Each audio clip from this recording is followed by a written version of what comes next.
Samuel here, True Labor's leader. A leader who is willing and ready to fight. We have the courage. We have the tenacity. We need your support because without you we can do nothing. Tonight, I am here to endorse Bird III. We are here because we want you to realize that you do not have to be satisfied with just what's placed before you. We are giving you an opportunity to get to know the man.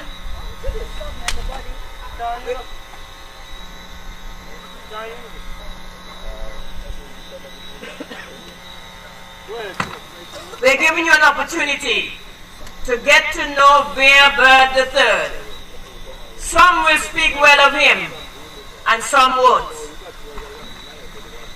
But I say to you, learn about the man for yourself.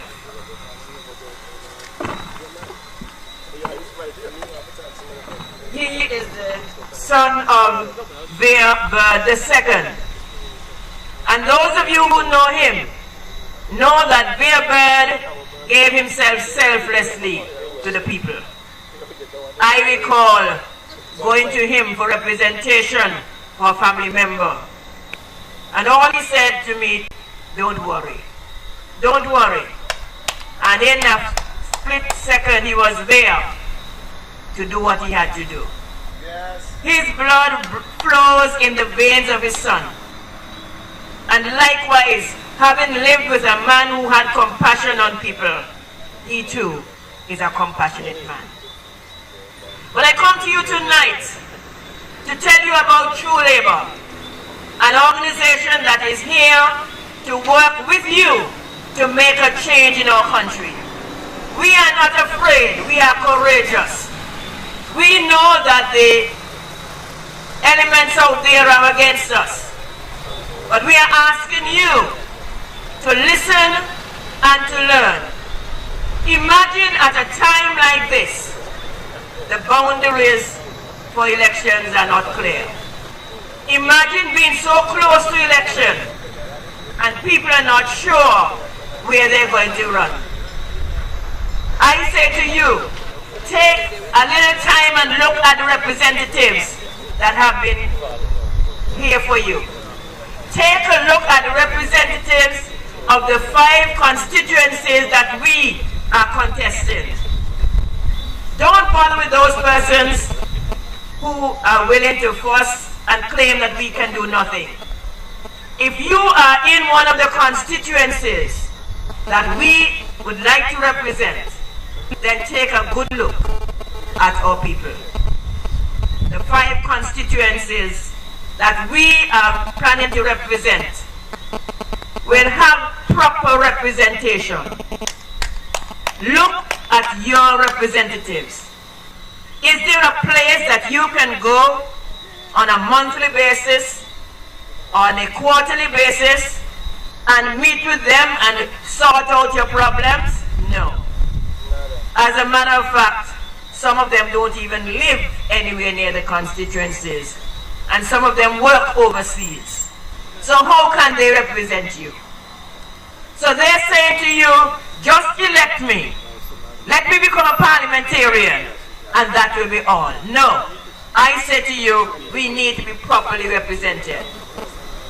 5 of us, yes, but we mean business. We are willing to fight for this country. We are willing to go into parliament and ensure that what is to be done is done. We will not wait until after the fact to argue. Just the other day, I heard one of the politicians from the Labour Party side saying that the UPP has done this wrong. And at another time, he will explain. If UPP appointed their friends and gave them jobs as contractors or engineers, and they allowed it to pass, and now after the fact you're coming to us, then you have lost your way. Many of you may not recall, may not know, but I recall the days when every project that was going to be done in this country was discussed in the constituency. So if there was a project in rural north, in rural south, if there's a project to be brought here, then the representative would come to the area and at one of his weekly or monthly meetings will let the people know what project is being outlined and what they think about it. And so you would be able to contribute your ideas. When the harbour was being built, the fishing harbour up at Param, I recall that the community group, Param Improvement Cooperative Society, demanded that the persons responsible come to our meeting and let us know what is really happening. It was not a constituency meeting because there's no constituency council. And you check around, there are no constituency councils in Antigua. So therefore you cannot hold anybody responsible. You cannot tell them what you think should happen. You cannot ask them any questions because they're not there. But at that meeting, when it was outlined to us that when the harbour was built, we'd have our small boats and the fishermen will be helped. The question was asked, in the construction of this place, what jobs will the people of Param get? Somebody said they will get some watchman job. Some said when it's finished, you'll be able to do this. And we said, no, we want more than that. And so we were able to argue right there and then. Yes, people tend to walk over us and they want to give us the menial jobs. And the others come in and get all the white-collar jobs. That must stop. Our party is pledging that if you just decide to put us there in Parliament, we will ensure that Antiguans and Barbudans get a slice of the cake. Don't bother with other parties telling you about pies in the sky. Think for a moment. These pies in the sky, when they drop, what happens? They mash up. And because you have to rush for it, you may not get any. Long ago, we knew that in Antigua, if you have 20 sweeties and you have 20 people, we give one each. And if you have 10 sweeties and 20 people, you say 2 of you have to share it. We have brought a new thing in Antigua. It's a new game. You tie up a bag of sweets in some shape. And in that bag you have enough sweets for everybody to get 5 or 10. But what they're teaching us, you beat that thing until it splits open. And then we all rush to the ground to get. That's what we come to? No. No, we can't take that anymore. And so the politicians have us rushing. Yeah, piñata, that's the thing, thanks. They rush for it. And everybody scramble and you see who can get the most. And they have us fighting each other. We have got to stop it. Yes. Because when they have done that, they go off and they go to the nice hotels and sit down and they laugh. They laugh at us. Yes. Because they have us fighting against each other. Yes. I say to you, my people, tonight, we need to put an end to that. We need to let them know that we will not be satisfied with their gimmicks. It seems to me as if the speakers before saw all that I wrote down. Because they all spoke about the political gimmicks. They all speak about politicking. Right now, that's what they're doing to us. Someone who has not looked at you for 5 years now comes around and grins with you and promises you so many things. How on earth can you believe them? They did nothing. Nothing in the past. Yes, Labour Party was smeared for building roads at election time. And UPP has learned well because they're doing the same thing. It's election time and they learned from the Labour Party to fix roads, to clear up the side of the roads. And you're telling me that we must be satisfied now? We need to stop that.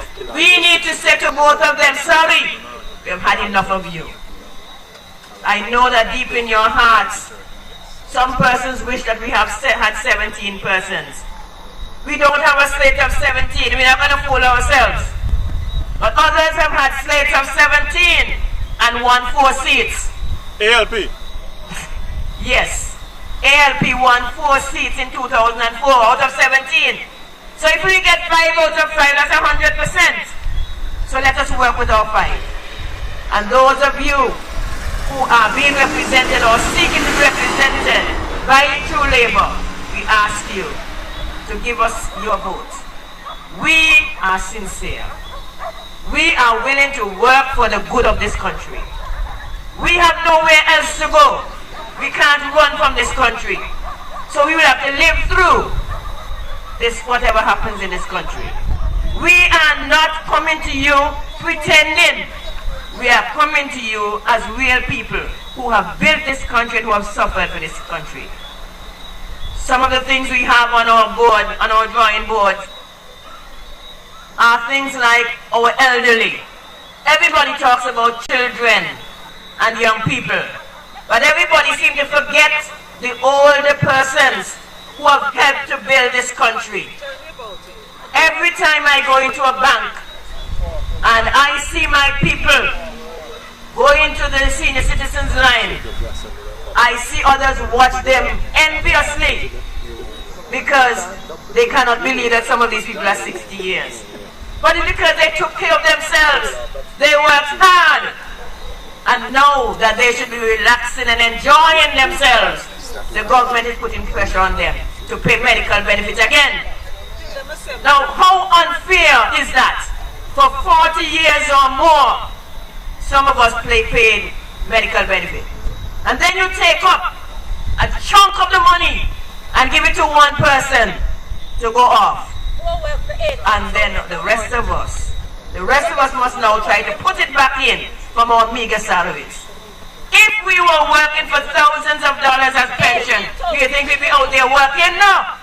We'd be sitting down at home relaxing, going to our little cocktails, our little tea parties, doing our little social work out there, our little community work, because we do not need to go to work. So if we must work now to help subsidize the little bit that we're getting, why is it that we must be pressured? I say that we in True Labour will remove it.